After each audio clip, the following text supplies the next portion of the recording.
You are experiencing the Knuckleheads of Liberty podcast. It is December 17th, 2025, and welcome to the Knuckleheads of Liberty, where we are bringing you the people, organizations, and the issues affecting your liberty around the world and in your region. And today we're going to talk about the troubling war drums that we're hearing around Venezuela right now with our country. So we'll definitely get into that and some of the issues around that. And then we're going to get into the issue that we missed last week on all the forbidden words, almost as if we, by some kind of karma, we were sort of forbidden from saying them last week. Well, we're going to get to them this week on the second half of the show. And finally, in our Knucklehead Noise Patrol, we're going to talk a little bit about Trump's comments on Rob Reiner's death.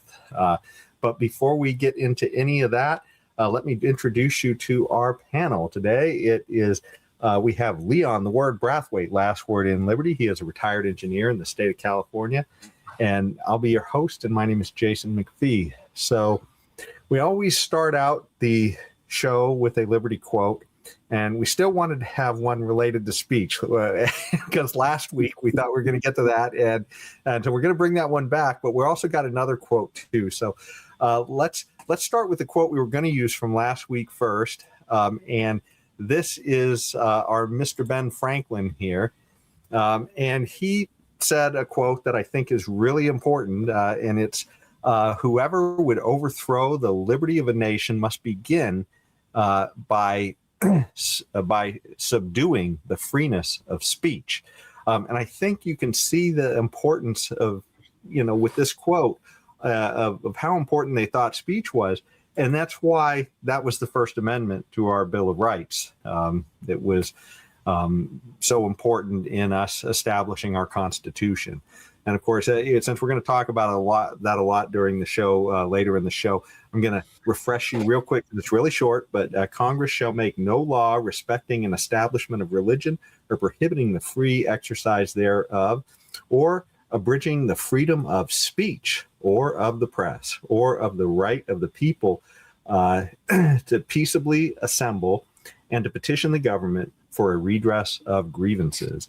And of course, the main part I think that's worth pointing to here is, for the purposes of our show today, is this freedom of speech and freedom of the press. So that's all important. And now I want to bring you the other quote that we're going to use today too. And this is sort of a quote of a bad guy and their thoughts of speech. So this one is Saul Alinsky. And so if you listen to sort of a lot of maybe sort of on the right podcasts or whatever, you certainly heard his name before, because anybody who complains about Obama or anybody else, they bring him up because he was an influence to Obama. He was a community organizer, and he is often cited for having some influence over some of the ideas that Obama and I think Hillary Clinton had in his book, The Rules for Radicals. And he had this observation that I think is a super powerful observation. And he said, "He who controls the language controls the masses." And again, that's kind of echoing a little bit about what Benjamin Franklin said here. If you're going to try and subdue a people's liberty, you got to go after the speech. So what do you think about all this, Leon? This whole thing about limiting speech and subduing speech, it really started to take serious legs in the 1980s with political correctness on the campuses, when there are certain words that you cannot say. I mean, it is so obvious, what Ben Franklin is saying, that the first thing that you have to go after when you're trying to destroy the liberty, and if you could destroy the liberties of people, you could destroy the liberties within your society and thus destroy the society. It is so true that language must be the thing that you must alter. I mean, and you see so much of it going on in our speech today, and it's coming in fast and furious from the left. I'm sure there are examples from the right, but it's coming like crazy from the left. I mean, like, I hate when people say, "Oh, a woman should have the right to choose," or we must have reproductive health. I mean, these things are such god-awful distortions of speech In the reproductive health case, you're talking about a dead baby at the end of that. But the whole idea is it is not to really properly express what is going on. It is to really and truly to manipulate us with the voting public into thinking or seeing this right to kill an unborn child in a more charitable way. And I don't know how you can do that, but that is what the word changes are all about. And you talk about about that whole thing about right to choose have so much engulfed our politics since 1973 when Roe versus Wade was decided by the Supreme Court. When the right to have an abortion became a constitutional right. God knows, I don't know how that happened, but it did happen. And then you see it in other areas of our lives when you hear like the Inflation Reduction Act, which had nothing to do with inflation reduction. This was in the Biden administration and had absolutely nothing to do with inflation reduction, but it had to do with every boondoggle that Biden and his cohorts could. Well, and maybe I may have to forgive Biden here because he wasn't really the president; he was just a figurehead. But whatever his cohorts could come up with and stuff into that Inflation Reduction Act, supposedly, okay, which had nothing to do with inflation reduction. There's all kinds of things about climate change in there and all sorts of damn nonsense. But the whole idea is out of all of this is that we have to go after speech. If they want to destroy us and destroy this country, they must go after speech. No matter where it is. Look at right now. One of the things is that if you want to shut down a conversation with somebody, you just accuse them of being a racist, and the conversation is over. Well, anti-Semitism now is the thing. Some of it is legitimate, the accusations of anti-Semitism. A lot of it is just to shut down speech and discussion about maybe policies in Israel and that kind of stuff. Anti-Semitism is there. We also have this whole thing about Islamophobia. If you criticize anything in the body of Islam, all of a sudden you're Islamophobic. And these are the kind of things that go on. This transphobic now is the same thing now. If you criticize the transgender ideology, you're obviously you're transphobic. And but the whole idea is they're attacking speech, which is the first line of defense that they must break down before they subdue us as a nation. We better be very careful here, and we very mark those words of Franklin, of Benjamin Franklin. We have to mark those words and keep it at the forefront of our mind if this nation is to survive. Mm-hmm. Well, and it's funny too because you constantly see this slipping of the language. Like, I think when Martin Luther King was marching and his "I Have a Dream" speech and all that, it seemed to me the call back then. And granted, I would just been a little kid. In fact, I might have even been born during some of that stuff. But it seemed to me that from what I recall from reading and watching things from that era is that the call was for equality. And of course, now they have slipped in the word equity and they've replaced everything in equality. And a lot of people who aren't very discerning, they just simply go along and then they just go along with the new chant for equity, not really realizing that this is not quite the same thing as calling for equality. It is calling for kind of getting to the finish line and then reshuffling everything. Reshuffling the deck. Yes. You know what, Jason, we should really say on that very point, we should take a step back. Yes, when Martin Luther King was marching and doing all the whole civil rights movement was about finding equality. But a little time after that, this was after King's assassination. I think King was assassinated in 1968, if I'm not mistaken. What came to the forefront was this so-called equal opportunity. And equal opportunity did not mean what we think, what normal people will think it means. Equal opportunity it means that you have to have, everybody must have the opportunity and everybody must have, and I have no problem with that, everybody having an opportunity. I have no problem with that. But it's the equal outcomes that they were seeking in this equal opportunity agenda that they had. Because even there are some government agencies that we call Equal Opportunity Commission or some kind of stuff some kind of thing like that. But those commissions were just there to design to make sure they were being conquerors actually, to make sure the right number of blacks, Hispanics, and not right number of women, all represented all over the place and that kind of stuff. And I don't even understand this damn nonsense about represented as if we are not all Americans. This is such crap.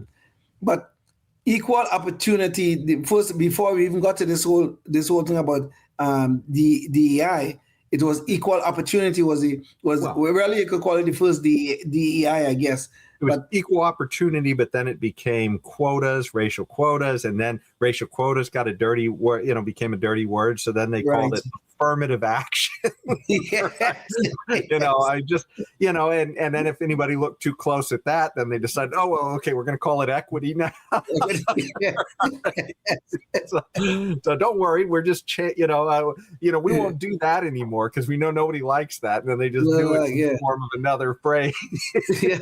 But that's the point, look at every single time we get caught up to them, caught up on their little schemes. What do? They change the word, they change the language. That is what they always do, all trying to manipulate us. Oh, we have to be good people. We have to believe in their definition of equity. We have to believe in their definition of DEI and all this other damn nonsense. It's just changing the words so that they can manipulate us so that we'll vote with our emotions rather than with our head and facts. Yeah, it's just kind of a form of modern day sophistry where they just throw a bunch of jargon at you. Hopefully, they kind of hope you'll get confused, and then you'll just agree with them eventually after getting worn down. And I think it usually works until people start to get fed up with once they start realizing that, hey, this new definition doesn't work either. That's working. Yes. And this nonsense even goes on in I spent a lot of my career in energy, and they have all kind of new things about green energy. What the hell is green energy? Energy is energy, but they want to call it something nice to manipulate us.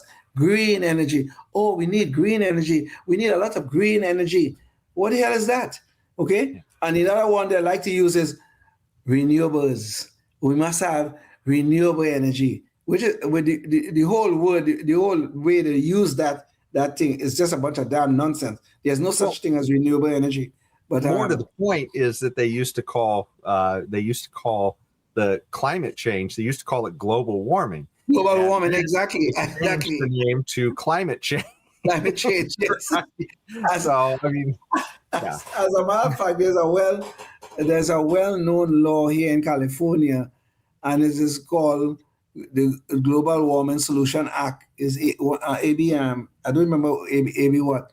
But that law now is now being touted as that's how we're going to solve the climate change problem. But the actual name is the Global Warming Solution Act, I believe is what it is. But, again, they have to change the name to manipulate people, Climate change. Oh, God, we have to be so concerned about climate change. But that whole narrative is now falling apart. So I'm waiting to see what is your next agenda now. Yeah. Well, we're going to dive into this a little later in the show, even though we spent quite a bit of time talking about it already.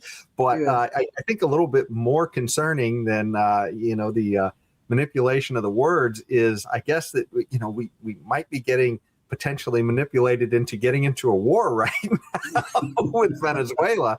In case you blinked, in the last 3 or 4 months, the tensions have been running high with Venezuela, where there's been issues of us blowing up boats coming out of Venezuela and accusing them of sending drugs here and everything else. Well, we have a little video to kind of bring you up to speed. So let's watch this just so we can all get on the same page. American forces, the world's most advanced military, massing near Venezuela, now with a new mission. On Tuesday night, the U.S. president stated he is ordering a total and complete blockade of all sanctioned oil tankers going into and out of Venezuela. Donald Trump said it's because the Maduro regime is using oil from these stolen oil fields to finance, among other things, drug terrorism, human trafficking, and murder. It's not clear what he means by stolen, possibly referring to U.S. companies Venezuela nationalized decades ago and which Maduro's predecessor increased control over. Of course, Trump is referring to Hugo Chavez nationalizing all of the oil companies, essentially stealing the companies and their profits to pay for his socialist policies. As you'll remember, we've talked about this on the show before. Venezuela was pushing massive socialist policies, kind of similar to what Mamdani talks about in New York. Free buses, free subsidized energy, subsidized food, all kinds of things. And of course, now it's an absolute disaster. But that's a little bit of an aside. Let's get back to the actual story here. We're formally classifying fentanyl as a weapon of mass destruction. Donald Trump says the actions against Venezuela are punishment for drug smuggling. Only about 5 to 8% of the cocaine in the U.S. comes from Venezuela, and Venezuela produces no fentanyl. Chris Sabatini from the Chatham House think tank says it's a strategy to push Maduro out of power. This is really trying an attempt to engage in regime change, as I like to say, on the cheap. Sabatini and Magos believe the cause is American domestic politics. And of course, all of this is on top of the U.S. military strikes on Venezuelan drug boats, I guess alleged Venezuelan drug boats, because we don't really have anything left for there to be a collection of evidence, I guess, of after the fact. It was kind of emphasized by the recent double tap that they did on one where there were a couple survivors and they struck the boat again to make sure everybody was dead. We'll probably get into that at the end of the piece. Since early September, President Donald Trump has ordered a series of controversial military strikes on boats in the Caribbean and the Eastern Pacific. The administration says the vessels were smuggling drugs from Venezuela and from Colombia. But officials in both countries and many in Washington are questioning whether that's true. And so there you have it. We are potentially on the verge of war, and there's supposed to be an address to the country, I believe, tonight. I saw he was, I think, maybe it may have already happened. It's already over. There was an address. It's already over. Yes. Do you know? Did Trump say that anything about the Venezuela situation, or was this about the economy that he was talking about in that? No, he spoke about the Venezuela situation, but I didn't get into details because I was getting ready for the show. Oh. Yeah, so was I. So there you go. But this is something that has been ramping up, and let me share screen again. But again, here's some of the different story angles that people are talking about, and of course, some of this has to do with oil and blockading it. But one of the big issues to me is aside from what the rationale is necessarily for us getting in here and policing this. But Leon, it's the idea that we're blowing up these boats in international waters, and it's not clear that we're really in a war. I mean, these boats are supposedly I tend to believe they probably are filled with drugs, but even then, does that really make sense that we're just blowing these boats up out in the ocean without, I don't know, maybe clear evidence, and not to mention the double tap too. I mean, I guess we can get into that in a moment, but what are your initial thoughts on this whole thing? Well, my initial thoughts is this set a very bad precedent. Okay. I mean, sure, drug smuggling is a very bad problem for us here in the U.S. There's a big whole argument about whether drugs should be decriminalized and all that. I'm fully open to that discussion. But as it is right now, drug smuggling is a serious problem. But Trump's actions is really setting a very, very, very bad precedent, because what if China decide to blow up whatever that they think is being smuggled? What if Russia decides to blow up whatever they think is being smuggled, or for whatever reason they find some justifications on international waters to start blowing things up? It's a very, very bad precedent. It really is. Even though I could somewhat sympathize with Trump trying to stop the flow of drugs into the United States, I could somewhat sympathize with that. But you're setting a very bad precedent by doing this. And on top of that, really and truly, if you wanted to do this, I would have no problem with this if you would interdict, stop the boats and arrest the people and bring them here and try them or something. you know. But just blowing them off out of the water is a very, very bad precedent that we are setting, and we are supposed to be, you know, one of the moral world leaders, you know, and all that, you know, and this is how we want to police our drug problem. It's kind of difficult. It's kind of difficult to find a good justification for that action. It really is. Yeah, it seems like, you know, the deeper we go into the war on drugs, the more trouble we get ourselves into. Almost, I mean, it seems to be without fail. But you know, I did want to address this issue of this double tap thing because, you know, let's say that we, you know, gave Trump the green light and said that, okay, Venezuela is a hostile entity. And so it was maybe okay then to blow up, a boat coming out of Venezuela because we thought it was a threat. But once the boat has been blasted and it's totally disabled, yes. Yeah, and you got people in the water. The idea of a double tap, you know, this idea, and by the way, double taps. This is not a completely foreign idea. This is not like something that hasn't happened with our military before. Let me bring up this article here. We've talked about Julian Assange before, and Julian Assange made us all aware that our government regularly did this in the war on terror when we would maybe identify a terrorist overseas in some of these Islamic countries. And, you know, the best way to get them was with a drone strike. And he showed us that, you know, hey, look, they've got video of this stuff where, you know, after they hit the thing, they will come back and shoot everybody a second time. And of course, in the Julian Assange case, they were actually showing reporters who were getting hit, you know, in a particular case. So clearly the government doesn't always know who they're shooting in all of these cases. They don't have perfect knowledge, but at least there with the double tap, somebody might make the argument that, look, this is in a place where we can't get anybody into to apprehend these people. That's why we're shooting them with drones in some of these countries, like, you know, maybe in Afghanistan or, you know, Iraq or someplace else. But this is in the ocean that we have total military supremacy over out there. Yes. The idea that we have blown up a boat and there's some survivors.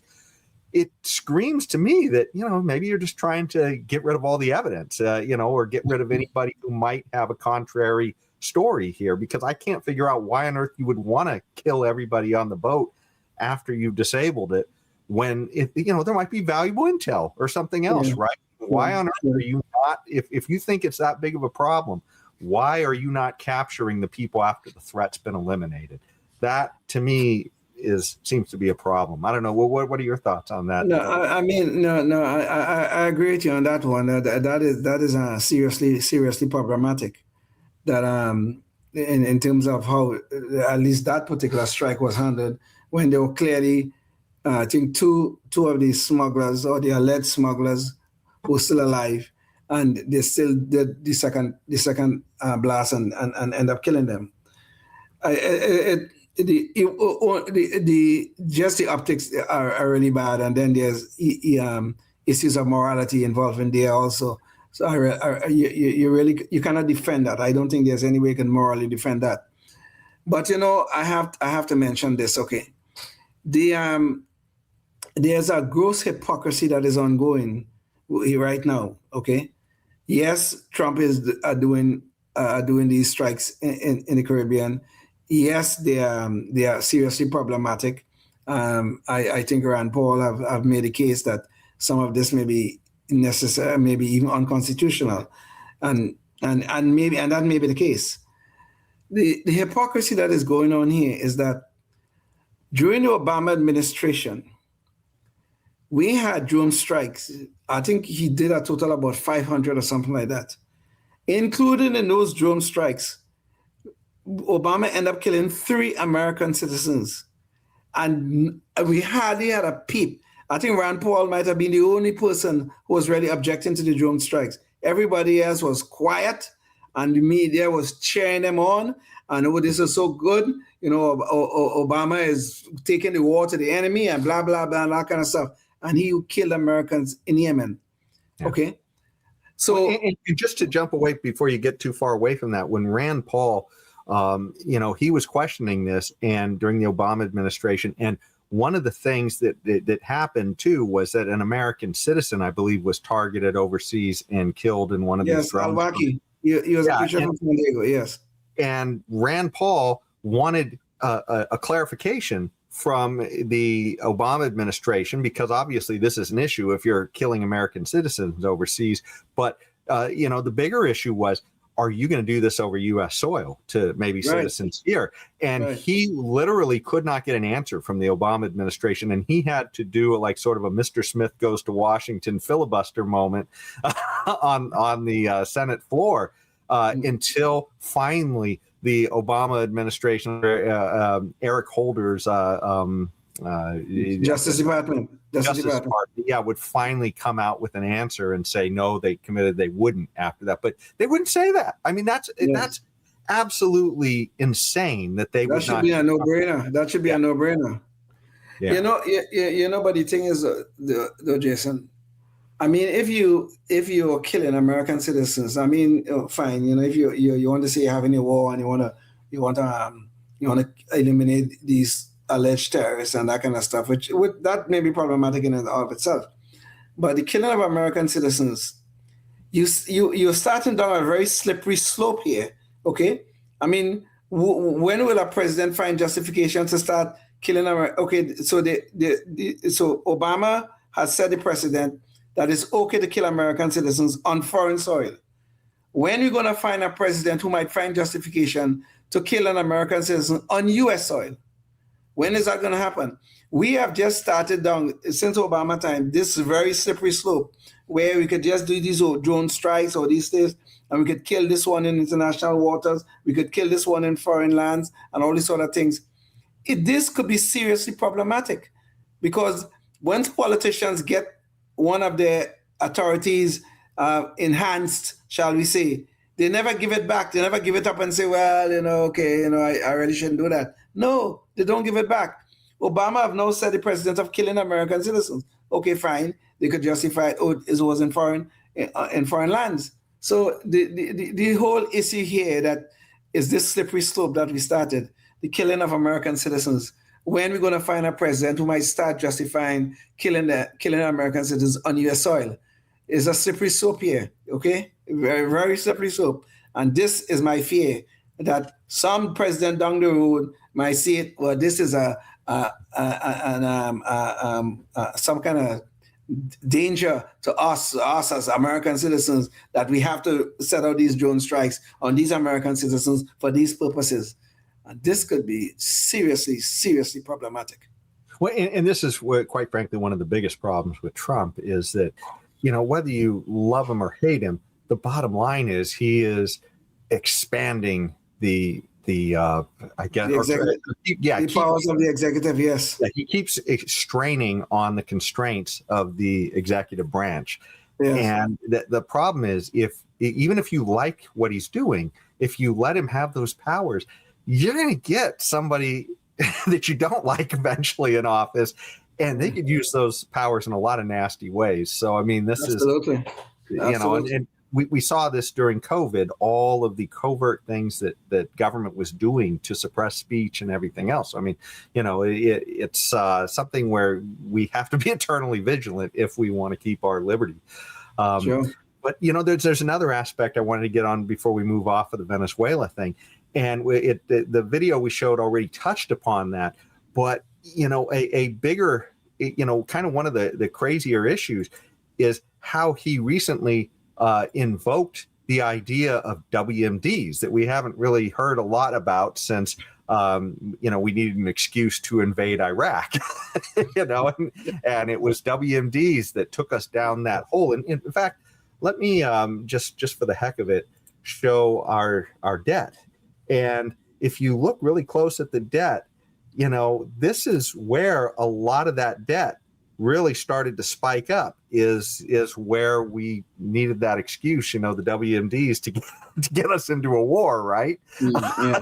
Things really start to spike up there. And, it's not just the war in Iraq that caused all that stuff, but certainly that was a big contribution to how we lost so much money. And you see this happening now suddenly, that we are talking about calling drugs WMDs. Anyways, here's a video of Trump talking about it a little more so we can get a little bit of clarification from Trump about what he's talking about here. But there's no doubt that America's adversaries are trafficking fentanyl into the United States, in part because they want to kill Americans. If this were a war, that would be one of the worst wars. I believe they killed, over the last 5 or 6 years, per year, 200 to 300,000 people. You hear about 100,000, which is a lot of people, but the number is much higher than that. So this sounds like Trump is getting ready to amp up efforts on the drug war, which you could certainly a lot of skepticism on how well that's worked out for us. I mean, most libertarians, if you ask them, would say, yes, we fought a drug war and drugs won. You can just see the effects all over the country when we've had this drug war going on for since Nixon, I believe.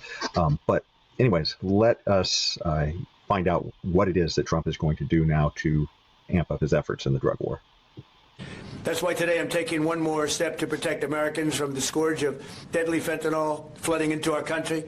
With this historic executive order I will sign today, we're formally classifying fentanyl as a weapon of mass destruction, which is what it is. No bomb does what this is doing. 200 to 300,000 people die every year that we know of. So we're formally classifying fentanyl as a weapon of mass destruction.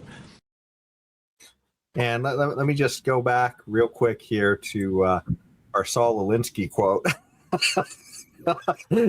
He who controls the language controls the masses. And It wasn't until just yesterday that drugs, things you decided to put in your own body were not weapons of mass destruction. They were drugs.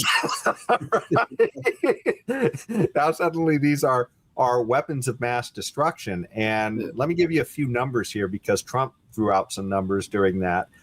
This is from NIH, and it's comparing different drugs and the deaths they cause. This gray line, in all fairness to Trump, this is the opioids he's talking about, the fentanyl. And this is the illegal stuff. The legal stuff is actually captured in one of these other lines down here. But even here, you see that the NIH, this is around 2023, they're saying it's less than 80,000. And he says, some say it's 100,000, but it's actually 200,000 or 300,000. Right? So, I mean, here we have Trump, again, using sort of questionable numbers. But to be fair, though, I mean, this clearly has become a problem in recent years above all the other drugs. But if we're just going to start classifying things as weapons of mass destruction, well, if you look at alcohol, our CDC says that alcohol kills almost 200,000 people a year. Is alcohol now a weapon of mass destruction, right? In this country, right? And even that, I mean, car deaths. It's around. Let's see, the green line says that's the number of deaths in the population from 1913 to 2023. And at its peak, cars were killing around 50,000 people a year. People were dying in automotive deaths. Are those now weapons of mass destruction? Right? I mean, this is a bastardization of the language. Anyway, what do you think about this issue, Leon, of this slip of the language to maybe ease us into a war? Well, this is just the point of our whole discussion. They trying to manipulate us into thinking things that we wouldn't otherwise think. I mean, okay, these opioids, fentanyl, they are bad drugs. Sure, they're doing a lot of damage in the country, and to young people in particular. But a WMD, come on. I mean, this is beyond ridiculous. And this is the thing about Donald Trump that I really can't stand. He always finds something to exaggerate if he's doing if the economy is just limping along. Oh, we're doing a great job. The economy is fine. Blah blah blah, this kind of stuff. If he's talking about something bad, like these so-called weapon of mass destruction, or it's 100,000. They say it's 100,000, but we know it's a lot higher. Where the hell are they getting the numbers from? Please tell us. So the dangers in all of these things is that we start using these words like weapons of mass destruction. People start thinking about WMDs in the same light as we thought about them when we invaded Iraq. And next thing you know, we are invading. If you get on that slippery slope, next thing you know, we're invading Venezuela.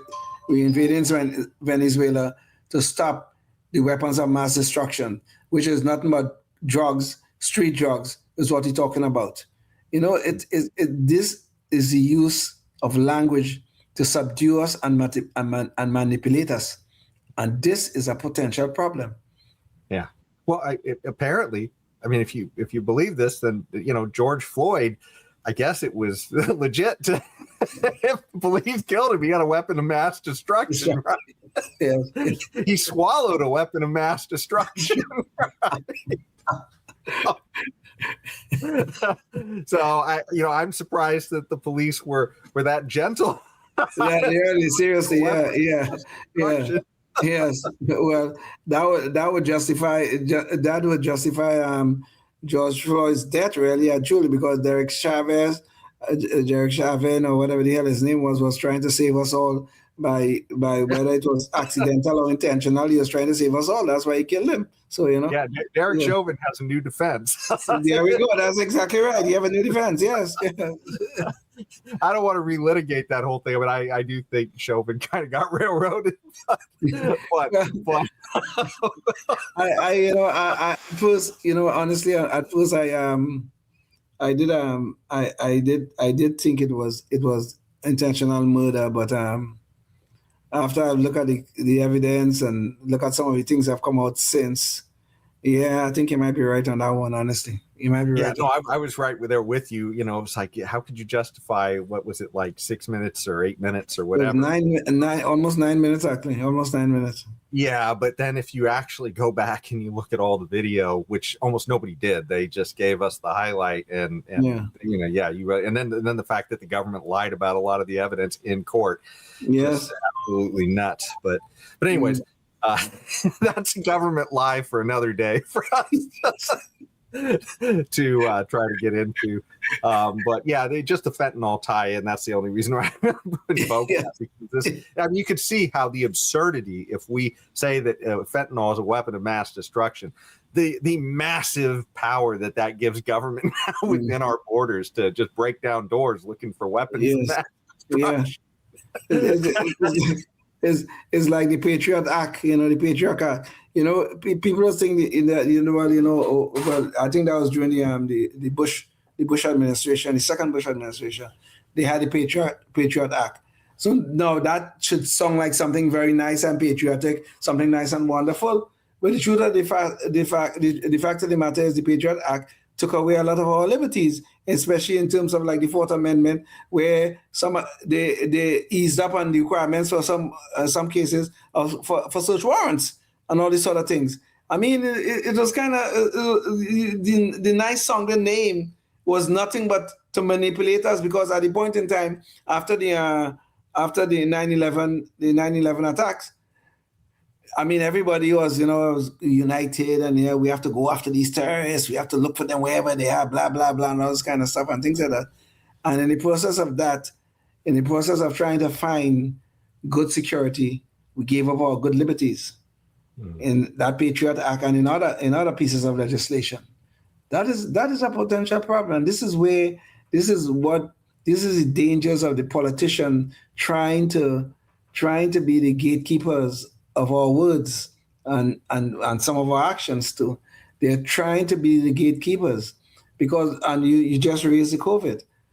If the COVID doesn't convince us of what the government can do, then nothing will.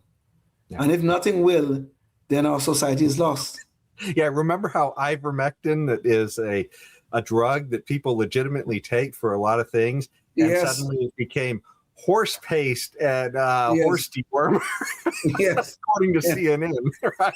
We watched them try to redefine that on the fly during. And hydroxychloroquine have been used off label for so many years. And then it became fish tank cleaner. Fish tank cleaner, yeah, they become a problem. Oh my God, we cannot do that. And doctors who prescribe it, we have to take away their license. Maybe, this is madness. Yeah.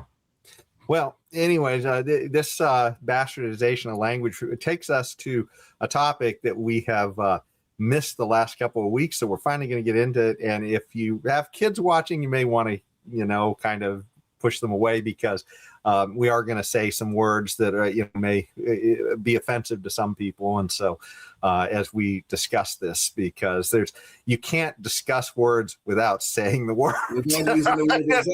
This is the issue, right? And that we've been cowed into not being able to say the words. So, and I say, we're not trying to offend anybody. We're trying to analyze what's happening to our society. So, anyways, let's get into that. And we're going to start with, we're going to talk about offensive gestures that are forbidden, and then we're going to talk about words that have become forbidden, and we're going to talk then about even thoughts that are becoming forbidden, which is just, that's where it all goes to eventually, right? Yeah, eventually, yes. But let's start, I guess. There was a story of a school here in California. Well, actually, you know what? Let's start with there was a issue with this a military academy, I guess, first, and there was a gesture that people found offensive, and they decided it was a racist gesture, and it was actually what we all know is the okay sign. So hopefully nobody's saying I'm making a racist gesture right here, because I am not intending to, right? Yeah. But somebody may just turn around and say I did, right? Well, we have a video of a story that happened. Watch that, because I think this will help everybody to understand what the problems are with trying to ban gestures, because you think you know what somebody means by the way they move their hands or body or whatever. So here we go. Well, tonight the U.S. Navy is investigating whether several cadets flashed a racist hand gesture on national television. The incident in question happened during a broadcast on ESPN before the Army-Navy football game. KCAL 9's Brittany Hopper is live in the newsroom with the look for us. Brittany. It was an annual college football game, but many people on social media couldn't help but notice this. A few cadets throwing up this hand gesture during live TV. It looks like the OK symbol. However, Professor Brian Levin with the Center for the Study of Hate and Extremism says the message originally started as a hoax, but has since been adopted by white supremacists and is now known as the white power symbol. White power symbol? Well, that sounds pretty serious. Let's see what the experts have to say. Bottom line, this was like a terrible hoax that started on 4chan a couple of years ago. It then became kind of viral within the white supremacist community. So like many things, we see dual symbols. For instance, marching hammers started out in a Pink Floyd album, and then it became the marching hammers of skinheads. So, and I've testified in court trials on this. You'll sometimes see appropriations of minor symbols by white supremacists and neo-Nazis. All the major monitoring groups, the Center for the Study of Hate and Extremism, the Anti-Defamation League, the Southern Poverty Law Center, folks in law enforcement, I'm former NYPD. We all know what it is. The Naval Academy is conducting an investigation into the incident that has many people wondering how this could happen in the hands of our young military cadets. So the expert said, you heard him, we all know what it is. We all know what this, I guess, in some weird orientation, I don't know. But they said, we all know what it means. Well, thank goodness there was an investigation, because a week later, let's see what they found. An upside-down OK sign flashed behind an announcer last Saturday during the Army-Navy game goes viral. And soon after, speculation it was a white power sign. He is in. Touchdown, Army. But now, almost a week after West Point cadets and Naval Academy midshipmen were caught on camera, both the Army and Navy say the students were instead playing what's called the circle game. What's that? Yeah, what is the circle game? Oh. That means players flash an upside-down OK sign below the waist, and anyone who looks at it is punched. You looked. Ow! The TV show Malcolm in the Middle featured the circle game back in 2000. Ow! And it's been around for decades. But the Anti-Defamation League says the upside-down OK has more recently been used as a symbol of white supremacy. So you mean the expert was wrong? You mean an ambiguous symbol could have a whole lot of meanings, and we shouldn't just say, hey, we in law enforcement know what this means, which is exactly what that guy said. The U.S. Naval Academy said it not only reviewed the footage, but conducted more than 24 interviews and involved the FBI. The Navy also determined the students' hand gestures were not intended to be racist in any way. So there you go. I mean, they were literally ready to throw the book at these people because they knew what they were thinking. They knew what, yes. They knew the intent. They knew the intent. And this is our tax dollars they spent to investigate this damn nonsense.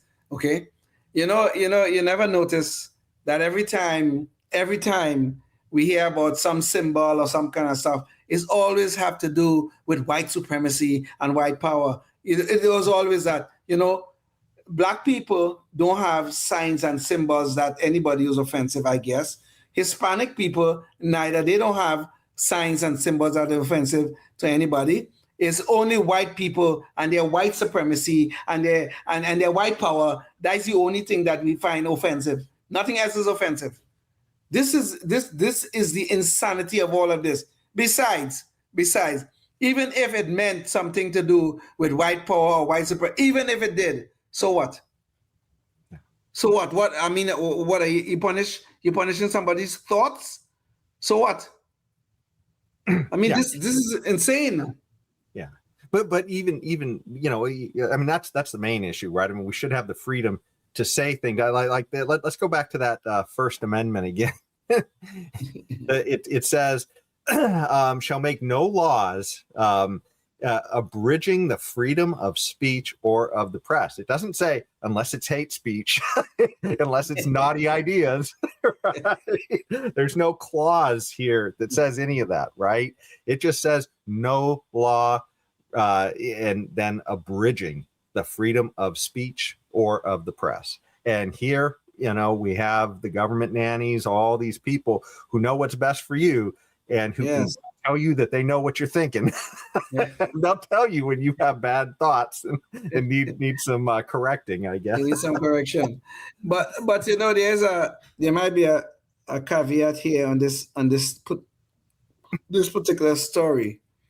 The rules within the military might be slightly different for the average citizen, say like me and you, because they have the U.S. Code of Military Justice, and one of the things I'm sure they cannot do is to do anything that is unbecoming of an officer or blah blah blah or whatever and that kind of stuff.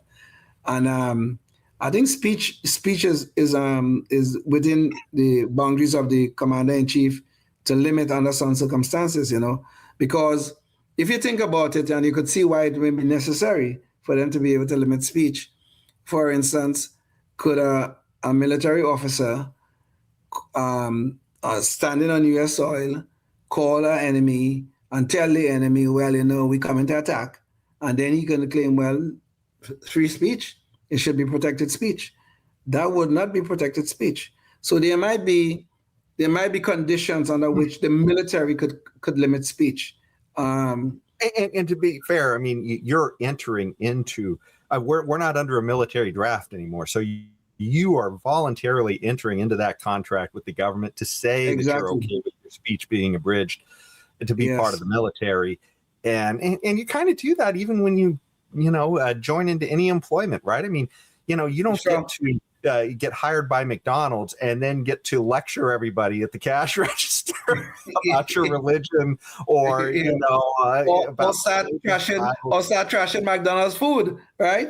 Okay, you working for McDonald's, you start trashing the food. That you can't say that's free speech and then I should keep on working here. You cannot say that. No. Yeah, so it's mainly about the government, and in that case, the employer with the military is the government. Is the government? Yes.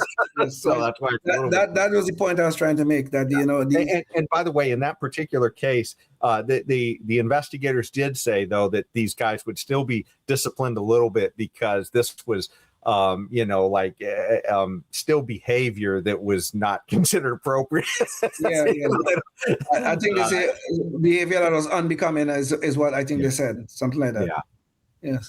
So, but like I said, this is they were literally though the big issue is that we had these speech police who were running around trying to say that they knew that the intent of what these guys were saying, and that's what we really got to worry about. Exactly. But now there's another story here, though, that I wanted to get to. And this one is also about a symbol. and it's a little more straightforward. It probably does have a hate context, but it gets back to that point that Leon was talking about again, that, well, do we even have the right to have hateful speech or whatever? And in this case, there was a school, I guess, where a group of students formed a human swastika. So we have a little bit of a video on that. So let's watch that, and then we can talk about it. A human swastika on a high school football field. Tonight, an investigation into a social media post that's outraged parents, students, and the San Jose Jewish community. A group of students formed a swastika on the football field and then Instagrammed it. This picture is circulating on social media. It appears to show a group of students laying on the football field at Branham High School forming a swastika. One user on social media posted it along with an anti-Semitic message. Branham High School's principal sent families a message this week saying, in part, quote, "The incident is being investigated in accordance with district procedures and appropriate follow-up will occur. We want to be clear. Branham stands firmly against all forms of hate, discrimination, and intolerance." And so there you have it. And here we see a picture of what they were doing. And they I guess there was a quote where they had actually, I think, quoted Hitler or something along some lines. So it's very likely that this was, I think that we could bring back that investigator now and he'll be really happy because he can tell us, and he knows exactly what they were doing. But still, this kind of brings up a few issues. I mean, I think that, if a group of students wants to walk down the street in the shape of a swastika, is that their right on the sidewalk to do that? I mean, yeah, kind of. I mean, why couldn't they? But this is actually on school grounds, which maybe there's some rules about the, property, because it is government property, and therefore, who has the right to decide what we do on government property? I don't know, but there seems to be a few issues. What are your thoughts on this, Leon? Well, I believe there's a Supreme Court case about free speech on public campuses, high school and public universities, that where in the case, I think it was about in a high school, and I think administrators in public high schools do have a right to limit speech in some under some circumstances. I have a problem. I have a problem with that, because really and truly that's the government limiting speech, sometimes unduly. But you are left with this to be in this kind of limbo where you're not sure how you can fall on this particular issue. Now, I think people laying down on a school property and forming a swastika, you could probably say it's immoral. Okay, maybe it's immoral, but is it protected speech? I think it should be. It should be protected speech. I don't like it. I think it's disgusting. But the First Amendment was not made. I said this before. The First Amendment was not made for when we're nice having happy speech, nice, wonderful speech. 1 and 1 is 2. Oh, Jason, oh, it's so nice and wonderful. We are such nice, diverse people, and all that kind of bullshit. The First Amendment wasn't made for that.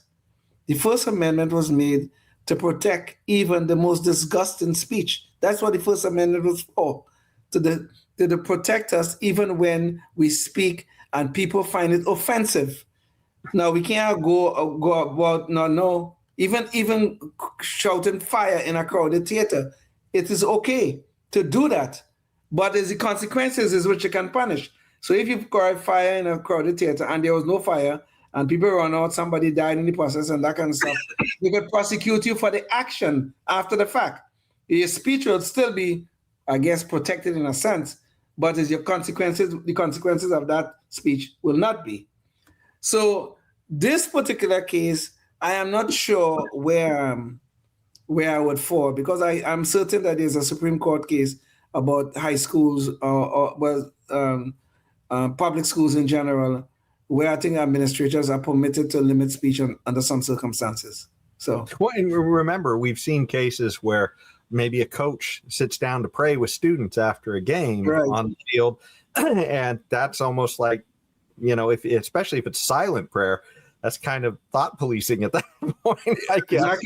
Exactly. But it does seem to me, though, that the real problem in these cases is not that, people have speech that they would like to express one way or the other.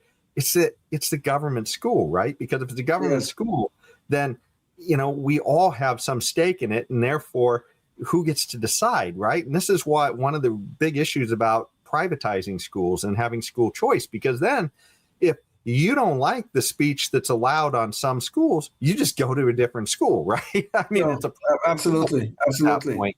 And so, if a coach wants to pray with his students, and if everybody in that community likes that, why should that be forbidden? And on the other hand, why should somebody get to force that on everybody if everybody in the community doesn't want that, right? So either way, it's all about freedom of association, and we seem to miss that all the time by just loving our government monopoly on schools to death. You see, and this is the danger. The danger that we face here is when the government become the arbiter of speech. We don't want that. We definitely don't want that.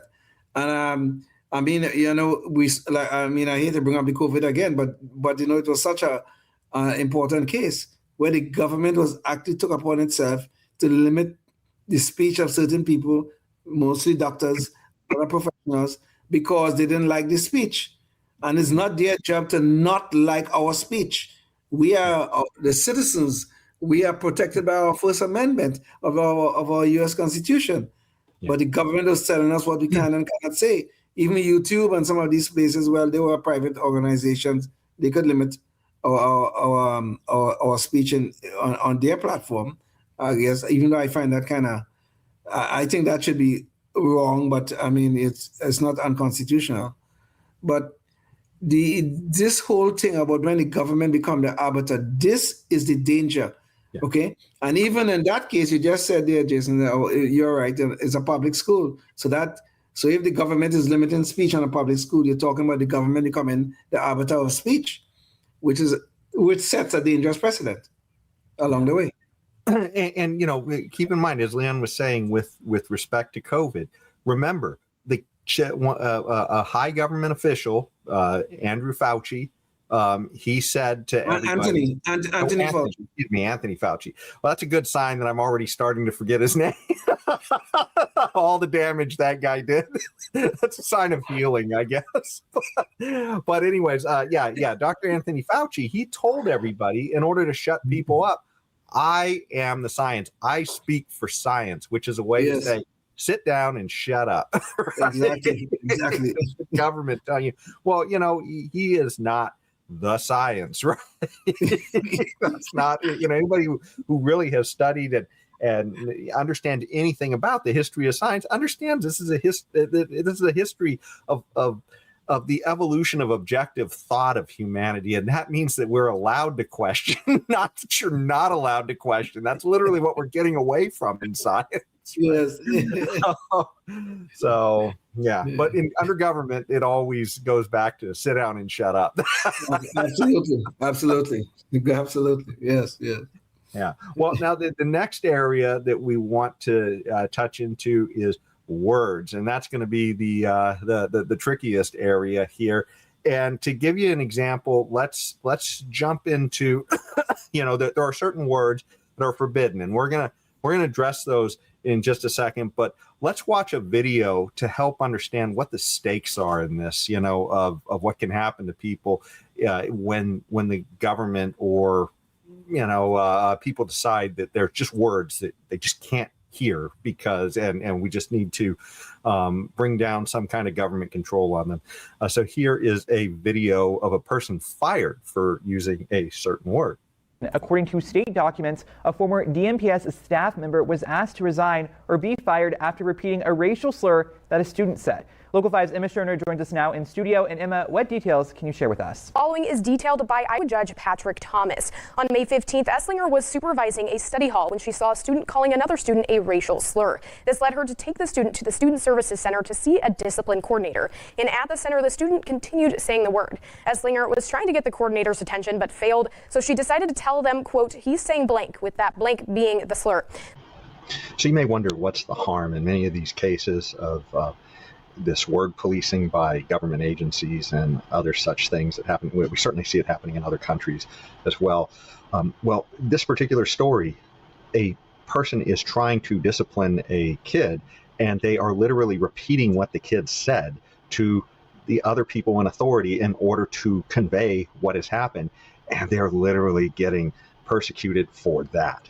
I mean, this is nuts. It's not like the woman went out of her way just to say these words on her own. She is literally trying to convey the information of the inappropriate behavior, which is absolutely nuts. And we've seen this happen over and over again in schools and other places as well. Let's hear what happened to this woman in the rest of the story. The student was then taken by the coordinator.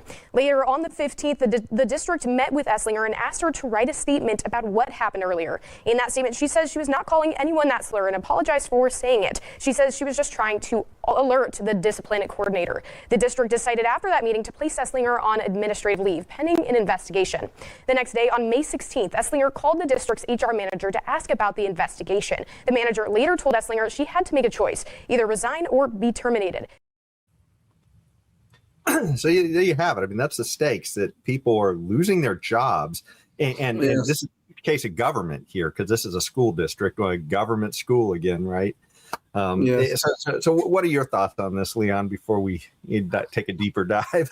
I just, Jason, I really, hate the hypocrisy involved in all of these things, okay? I used to travel on the train to go to work when I was working. I've been retired over 6 years now, and on the South Line goes through South Sacramento, and every morning or every evening when I'm coming home, you'll hear people on the train, usually young black men, using "my nigga this," "my nigga that," or "that nigga did this," or "that nigga did that," constantly on the train. Now, I would imagine that if a white person was doing that, had that exact statement, exact behavior on the train, we would have had people up in arms. They would have wanted to probably ban the person from the train if they cannot modify their speech. And here we go again, suppressing speech. The hypocrisy involved in these things are just mind-boggling. I mean, that word, if you go on Wikipedia, on Wikipedia right now, as we speak, you're going to see a rap group, they are around in the 80s and the 90s, called NWA. And you know what the acronym stands for? Niggas with Attitude. And they were a popular band at one time. They made a lot of money and all that kind of stuff and things like that. Nobody had a problem. Okay, they finally disbanded or whatever they did. I don't know what happened to them. But the hypocrisy involved in these things, first of all, you want to police speech, which is bad enough. Okay, so certain people could say these words and certain people can't. Okay, so that is just selective prosecution to start with. Okay, so you want to tolerate it by one group of people. This is just creating divisions within our society because you're suppressing the speech on one side and allowing it on the other. Okay, yeah. So this is crazy and insane, and you cannot survive as a society, and you will not survive as a society if you are selective in your prosecution of the citizens. Is either the speech is banned, and then they will have to get to the First Amendment implications of that. Either it is banned for everyone or it's allowed for everyone. We cannot have these selective bits and pieces, or this group could say it, that group cannot say it, and so on, and this sort of things. People's lives have been destroyed. You're just talking about this woman here. People's lives have been destroyed because of that word. And why? While their lives have been destroyed, there are rappers making millions of dollars using that word all over, well, there's not over social media. I was going to say all over social media, but certainly all over the music industry, certainly. And this is the thing that I cannot stand, this selective prosecution of people for use of that word. It's unbelievable. Well, and what's absurd about it too is that this woman only said the word in the story we were showing to discipline a kid who was saying the word. Exactly. She has to be able to say the word to say what she's accusing the other person of doing right. She can't say, "You know what I'm talking about." I mean, is that what our justice has become to? But the thing is, Jason, I will bet you, I've never seen a picture of the woman. I'll bet you that woman is white. Okay? I would bet money on that. That woman is white. Okay? Yeah, almost certainly. Does the article say? Well, no. The reason I brought this article up is because think about this too. This woman was fired, and here is Wikipedia, something everybody is encouraged that, hey, this is your kind of first stop in your search for knowledge out there on the internet a lot of times. And, schools don't want this to be your final source, but, everybody understands this might be where you start your first. And here it's completely okay for them to have a complete list of ethnic slurs, right? Yes. It's okay for them to have it. And it's okay for you to read it, but it's not okay for you to say it. Yes. This is unbelievable. And you could even go bring up NWA, and it's right. You're going to see what I'm talking about. But this is the problem. And then when it gets into the problem where we're dealing like in public schools, okay, like in the case of this woman in Iowa, we're dealing with a public school here, okay, and then it becomes the government suppressing speech. Oh, Leon, somebody better cancel Wikipedia. It's got the N word. Somebody stop them. Somebody stop them. I can't believe they did that. They just offended me to my core. Calling Mary Poppins lady. Calling Mary Poppins lady. What was it? She was going to have this. She was going to head up this organization, this agency. I forget what it was. Yes, I forget it. But she was singing the Mary Poppins song. Do you remember what I'm talking about? No, you probably forgot. Okay. Mary Poppins. I don't know. There was a bunch of songs. There was Chimney, or no, supercalifragilistic. Oh my God, what does that word mean? I think I know what it means. Right? Let's put her in jail. Was it this information board? Remember that woman who was going in the Biden administration with the and she was singing the supercalifragilistic. Yes, right. That's what I'm talking about. Jenkowitz is her name. Jenkowitz. Yeah, we played that on the show several years ago. We did. Yeah. But she made students to say how she wanted to cancel people for saying for wrong think. Exactly. So she was going to head up this information board. This is a government, remember, okay? This is the government. She worked in the Biden administration. She's going to have this disinformation thing, and they were going to police speech, especially during COVID. Well, it wasn't going to stop there, but that was their first target. They were going to say what words we could say, what words we can't say, what sentences we can say, what sentences we can't say. And this is the government, the United States government, want to do that in a supposedly free country where we have a First Amendment. This is unbelievable. Yeah. Well, and like I said, I mean, this is an example here of just, the fact that this word is in writing, whether it be in, like Leon said, in rap songs or in, just a Wikipedia page that's describing it. Or I imagine if we went to the ADL's list, the Anti-Defamation League, they have a list probably too that includes that word. But it's okay if they say it. It's just not okay if you say it. if you write it. Well, I do think, though, that this is part of the hypocrisy of so many people who are discussing these things, is that most people won't say it. Now, Leon has already said it, but I'm just going to read a list because I think this is just so. Now, we're not trying to offend anybody. We're just trying to discuss words. And if we can't say the words, we can't even discuss the words, which is a form of policing, I guess. So I am going to start a list of words.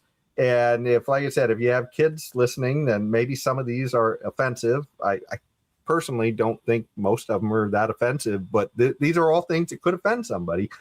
So I'm going to start reading this list. And these are all things that are derogatory, meant to be derogatory terms a lot of times for race, culture, disability, or sex. So it is sort of an exercise, but I'll start off a list, and in no particular order.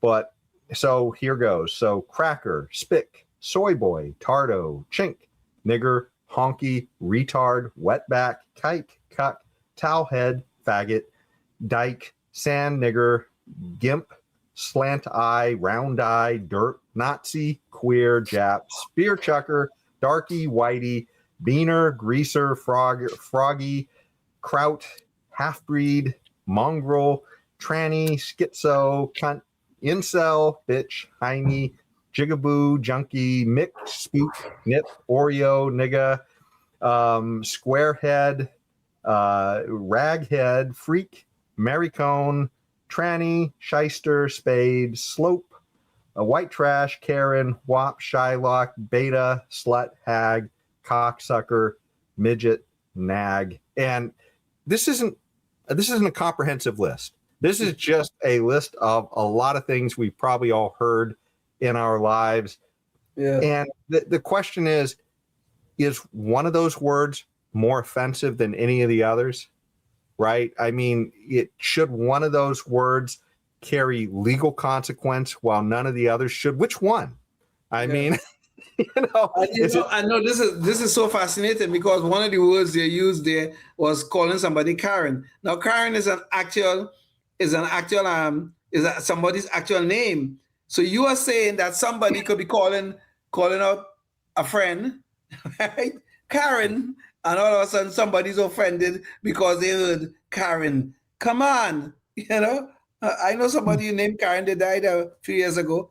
I mean, come on. Was everybody just offended when they read her name at the funeral? I guess.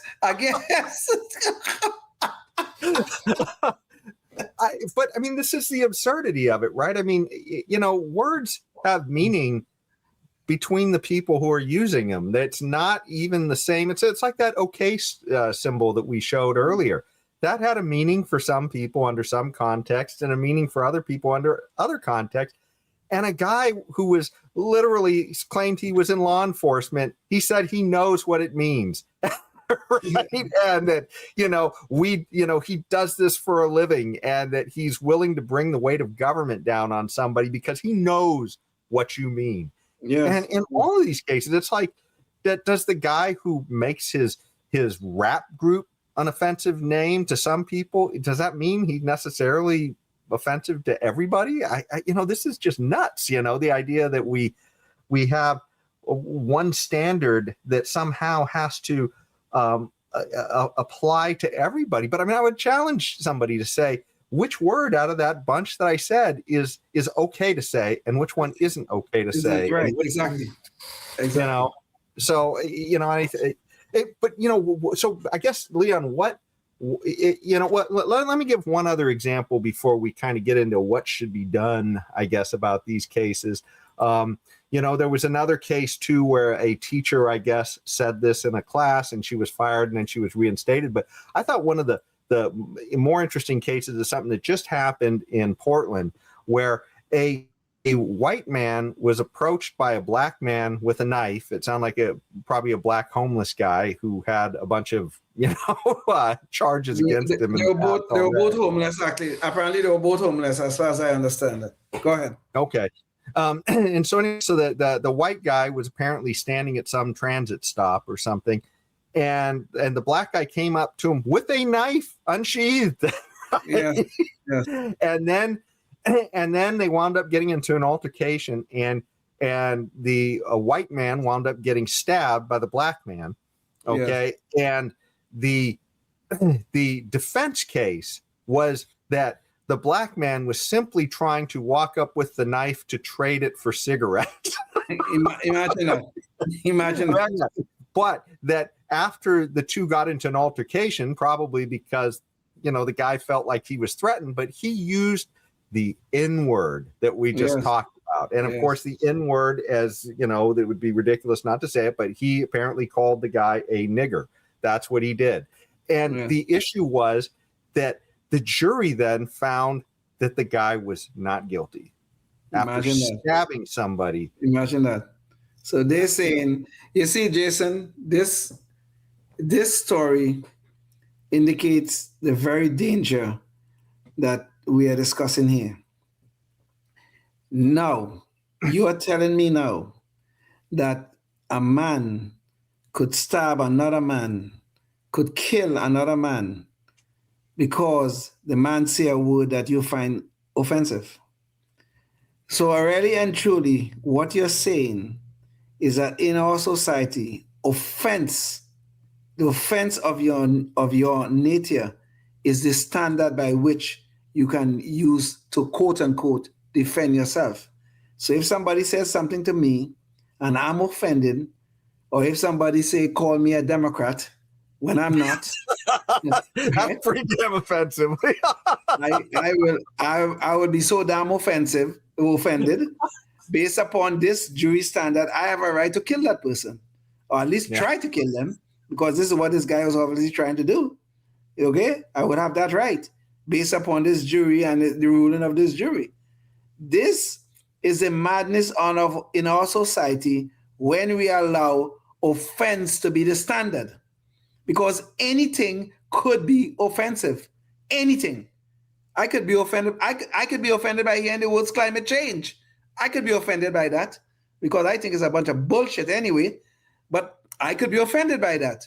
Or I could be offended by the whole thought of global warming. Oh my goodness gracious.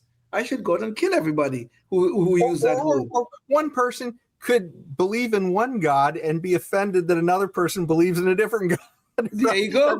You've seen that happen throughout history. Yes, that's not right. okay. It's not okay to go stab somebody because they tell you that they believe in a different metaphysical being in the sky. Truthfully, the history of religion is quite bloody.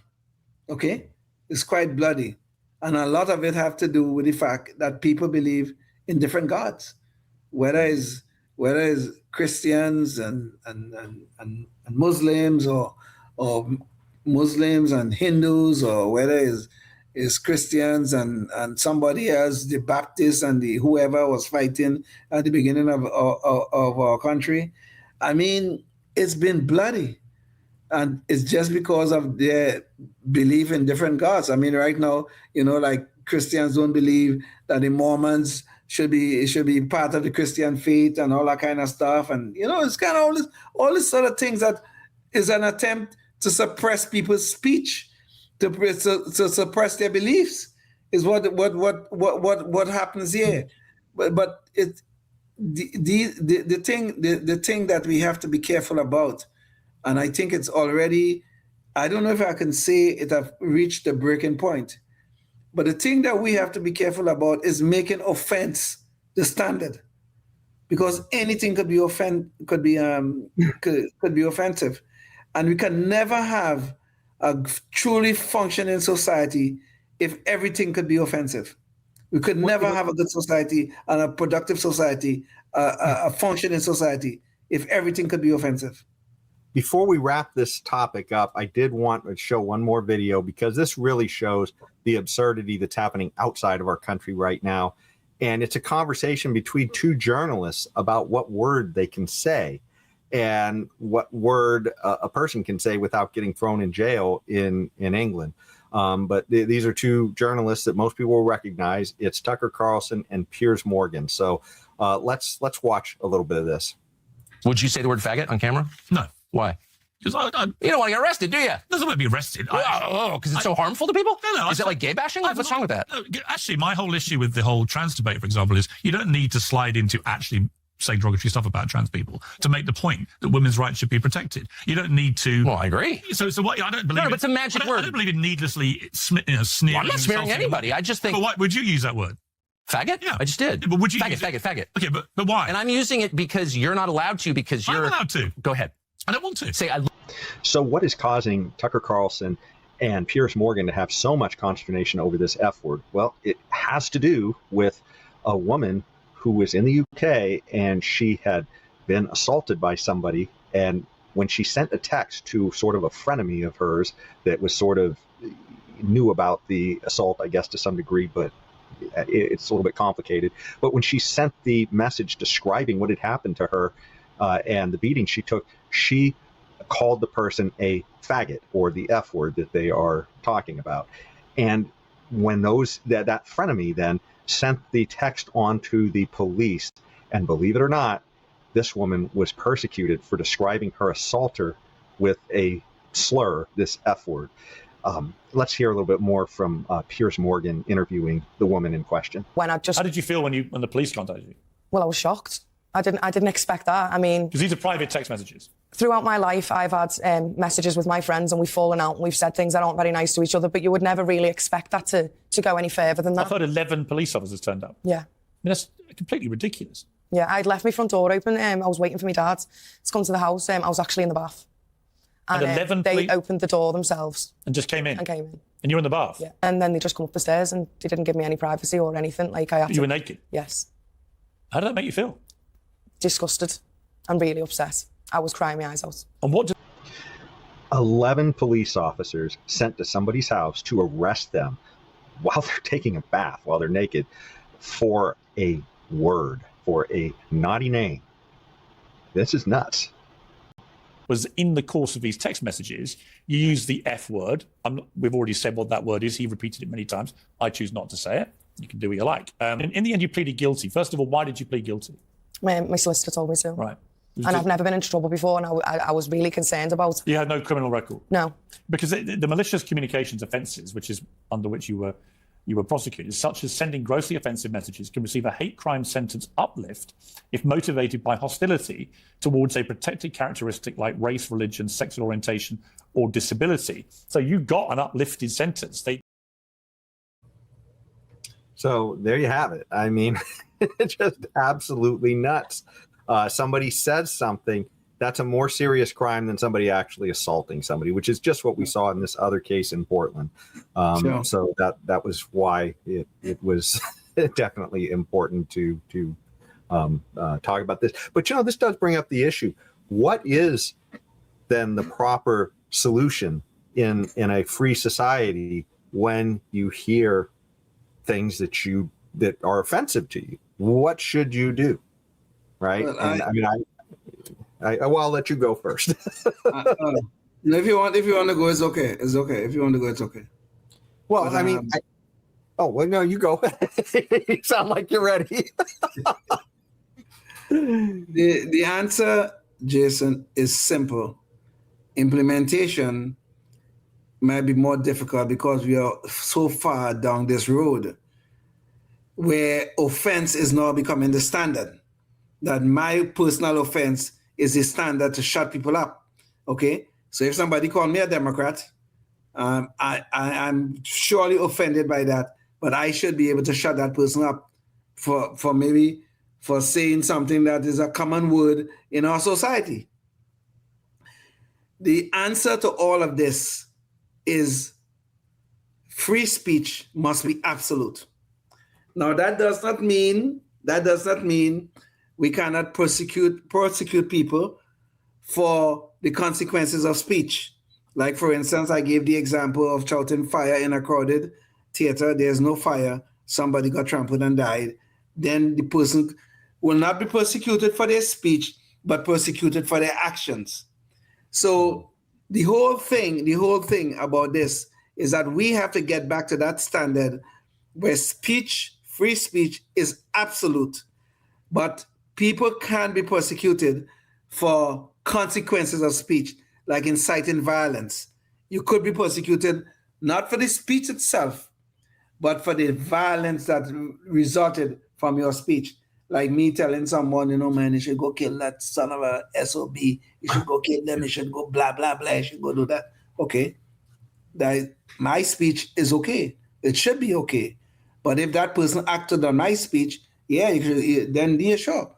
The actions, I could be part of a conspiracy, then they could claim, and then they could probably prosecute me for inciting violence or inciting a crime. And to be clear, too, when you mentioned, too, the harm that may result, the issue is not that somebody may go nuts for some unrelated reason. The issue is that if you are trying to encourage somebody to do harm on your behalf, I mean, that's what we're really talking about here. If you tell somebody, hey, that person's a terrible person, we should go kill them. That is what we're talking about here. We're not talking about, I said a crazy word. I said the word Democrat, and Leon just went nuts and started killing people. I mean, I'm not trying. There's no rational way anybody could say that I'm trying to guide Leon to hurt people. It's just that Leon had a completely irrational reaction to the be careful, you're associating me. You better be careful. You're associating me with the word Democrat. I might get triggered, Jason. I might get triggered here. Yeah. But I just want to make that clear. I mean, if it's somebody is guiding somebody, and in the case of like fire in a crowded theater, there is an element of fraud in that sense. If nobody is going to say there's a problem if you actually saw a fire in the crowded theater and you're letting everybody know.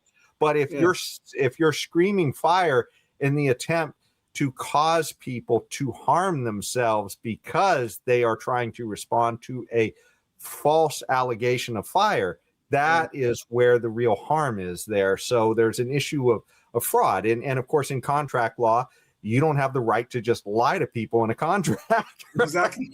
Now, this is a little bit looser than a contract, but we have to have at least some expectation. If somebody says, hey, look out, in an attempt to get you to jump into a dangerous situation, and there's nothing to look out for. That's something where maybe you take on some liability at that point for your speech. Indeed. I think that's probably that gray line that maybe, but the issue I wanted to get to though was just it's freedom of association. People talk about cancellation as something that is a negative, but you know what? If a group of people, having nothing to do with government, if they want to form a group together that believes a certain thing or is offended by a certain thing, they shouldn't have to be forced to include somebody who offends them. Right? Exactly. I mean, freedom of association solves this problem if we're responsible enough to just do that. And that's the point, right? I mean, so if I were to run down the street yelling the N-word all over the place, people shouldn't have to just say, oh, yeah, we got to include Jason. We got to bring him into dinner because, we can't discriminate against him. No, you should absolutely be able to discriminate against somebody who's obnoxious.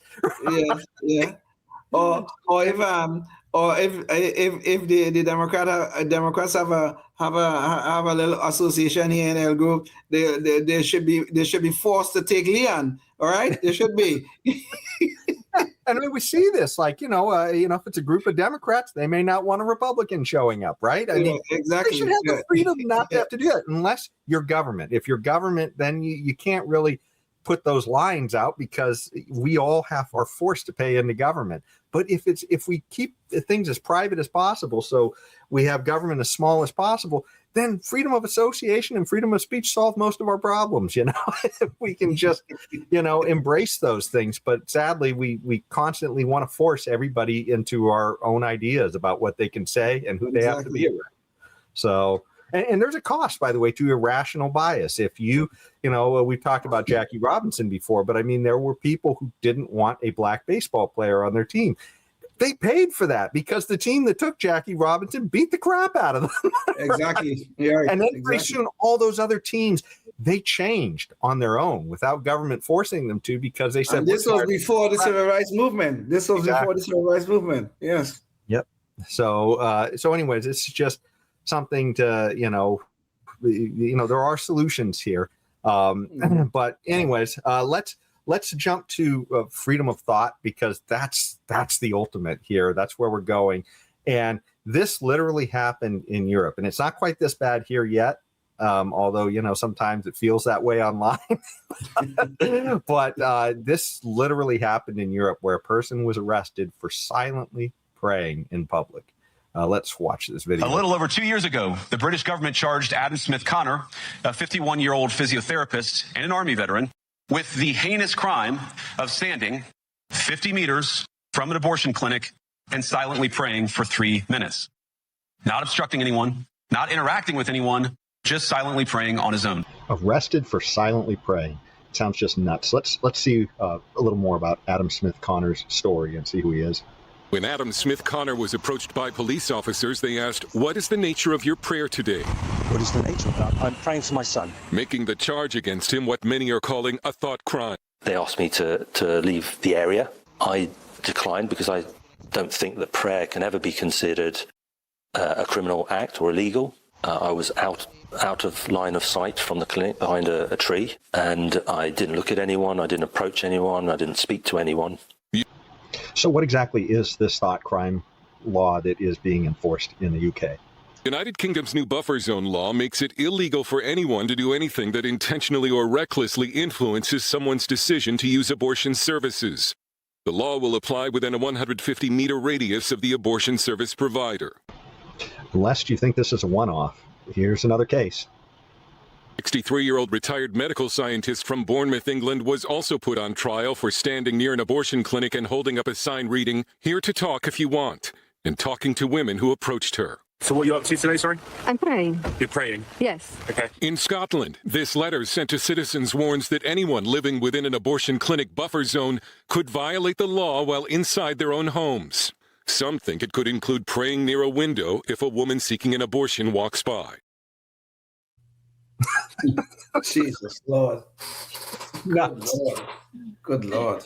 Yeah, and here is just this is the guy, we just saw him, but yeah, just and what killed me is he said he wasn't even in line of sight. I mean, I could get it maybe if somebody said they were praying, but they were obstructing somebody's path to be able to walk through a door, but that's different. It's the obstructing of somebody's path through the door. It's not the praying, right? And I mean, Exactly. This is just nuts, right?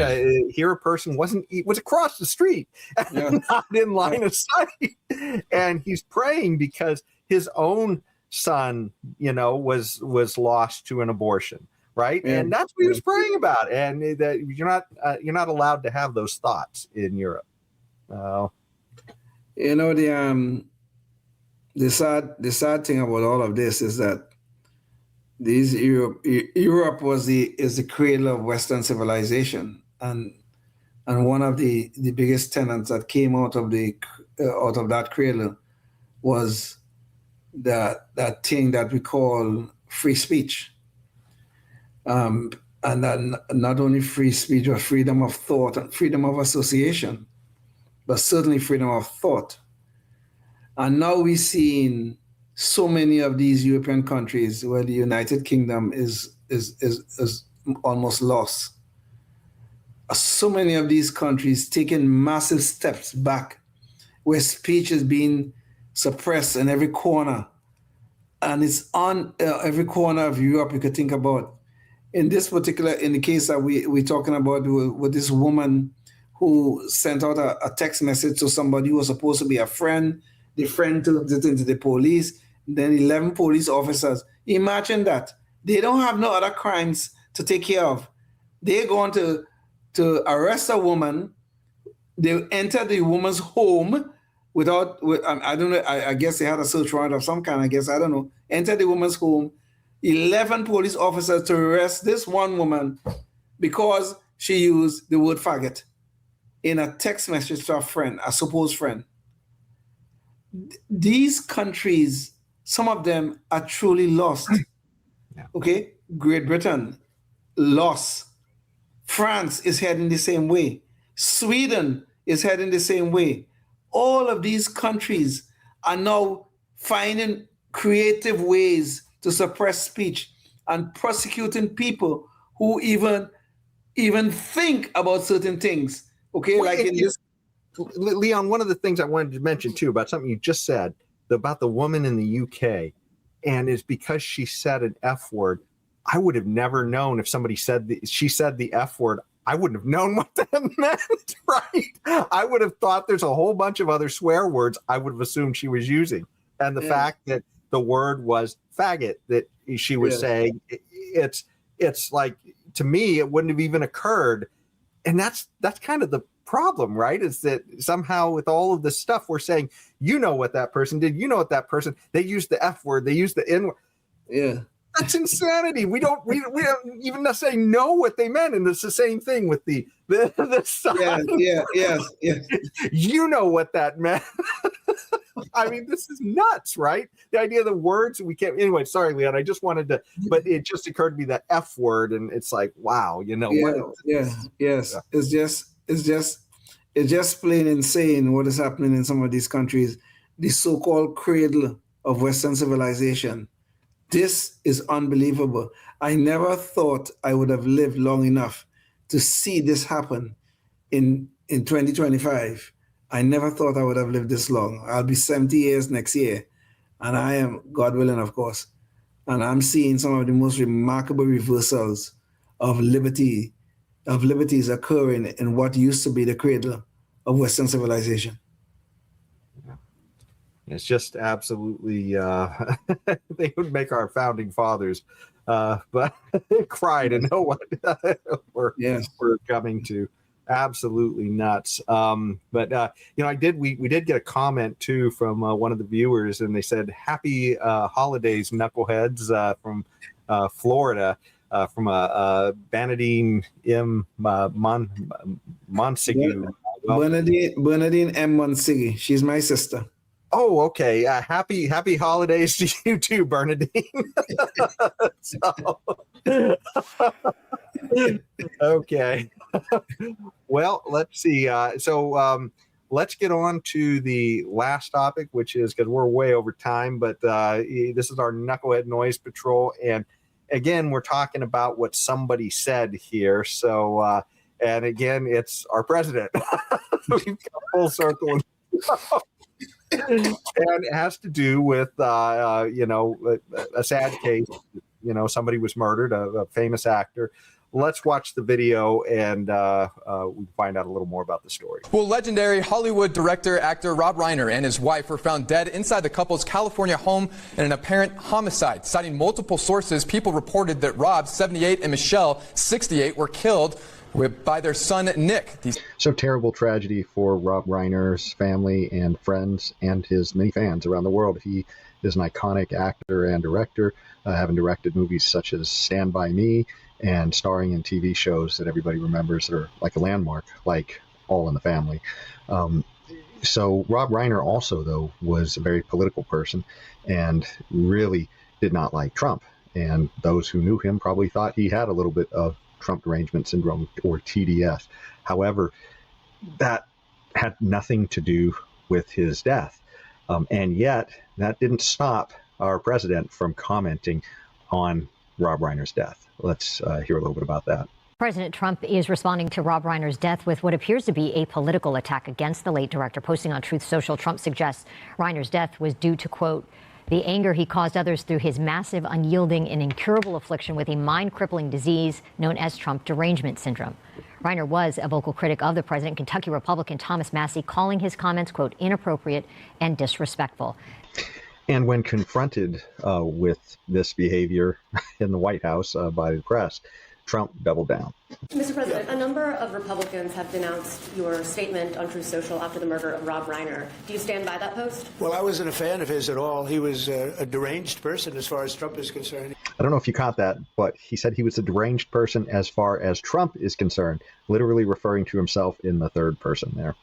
He said he knew it was false. In fact, it's the exact opposite, that I was a friend of Russia, controlled by Russia. You know, it was the Russia hoax. He was one of the people behind it. I think he hurt himself in career-wise. He became like a deranged person, Trump derangement syndrome. So I was not a fan of Rob Reiner at all, in any way, shape, or form. I thought he was very bad for our country. So did Rob Reiner have Trump derangement syndrome? Well, probably yes. He was pretty crazed in his dislike of Trump. That said, it almost feels like maybe Trump has a little bit of derangement of his own to make Rob Reiner's horrific death, to make himself the center of attention in that, which is just kind of nuts. But maybe to hear the proper way to have dealt with this, other than maybe to just say nothing about it, let's hear what Rob Reiner had to say when he was asked about the death of Charlie Kirk recently, who would have definitely been on the opposite side of the political spectrum from Rob Reiner. First heard about the murder of Charlie Kirk. What was your immediate gut reaction to it?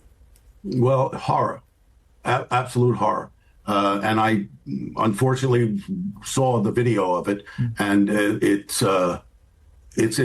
beyond belief what happened to him, and that should never happen to anybody. I don't care what your political beliefs are. That's not acceptable.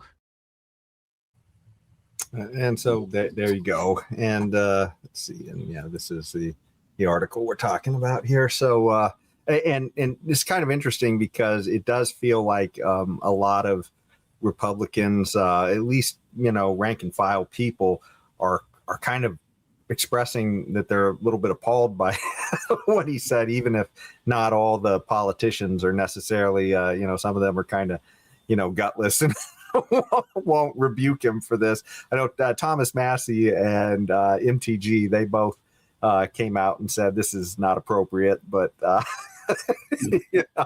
anyways, yeah. What are your thoughts, Leon?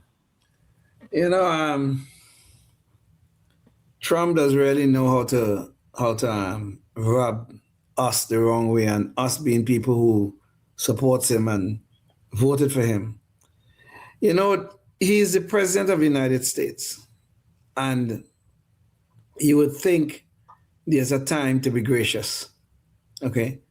And I cannot think of a more appropriate time than this one to be gracious. A man lost his life.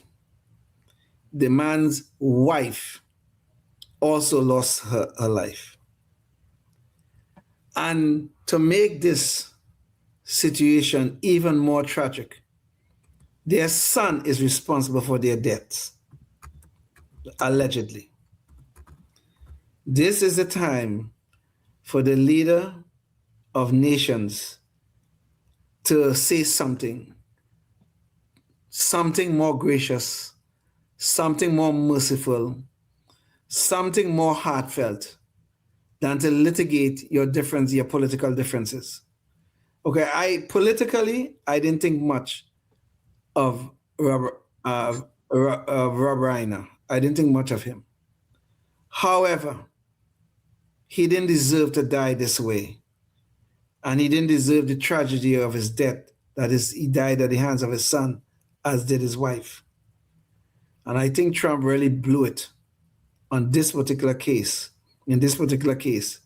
to show how gracious a man he could be. This was a total fail on his part. Yeah, pretty much. And the solution as well is for people to, rebuke him personally. You don't have to, government doesn't have to be involved. I mean, we can just say, hey, this was obnoxious. And, if you had somebody like that, maybe you'd say, maybe we don't want to be around you for a little while. I don't know. But he is the government at the moment. So that's a little bit difficult.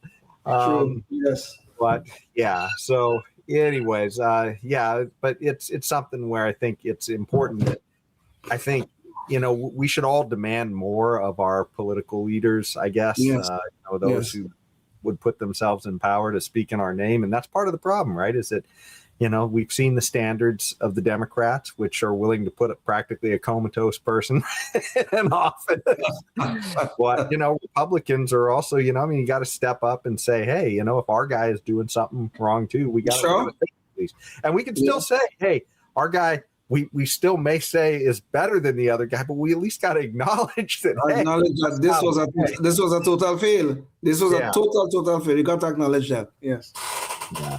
So otherwise we don't change. But I did have this thought I wanted to leave everybody with, since we spent so much time talking about speech and it's and sort of those words that you can't say. And this is a little clip from a movie called Full Metal Jacket, and it's a sergeant addressing his new troops, and it really tells you maybe in some ways what the government thinks of all us, but it also too there's a certain amount of equality to it as well. So let me play this little clip here. It's a clip from a much longer clip, but where a sergeant is addressing his new recruits. I am hard, but I am fair.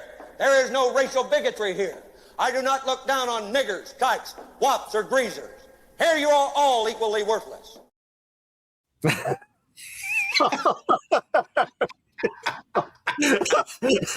I think that's the real thing, right? The government really sees us all. Yes. Just it's pawns, right? It doesn't really matter what color we are. But there is a certain amount of quality to that. If we could just get government to do that again, right now, yes. The government is actually telling us it sees us all a little bit differently. That's true. where the real problem is coming. Very true. Very true. So anyways, yeah, I can't think of anything else, Leon. You got any final thoughts for the audience before we leave? I hope and pray offense will never become the standard by which we'll use to suppress speech, because anything in our society can become offensive to someone, and then if we have no speech, then we cannot have a productive society. If we do not have free speech, we cannot have a productive society. If we cannot engage and equally and freely interact with each other, we cannot have a functioning society. Then we'll have a failed society and all our liberties will be gone. Hear, hear. Well, if you're watching us before the next show, think about what you can do in your community. We're getting near the end of the year, so, start thinking about what you can do next year to help progress liberty in your community, because there's always people out there trying to erode it. Until next time, stay tuned and stay free. Oh, yes, indeed. Life, liberty, and the pursuit of happiness, always and forever. Thank you for listening to the Knuckleheads of Liberty podcast. Find us on Facebook, Rumble, YouTube, your favorite podcast network, and at knuckleheadsofliberty.com.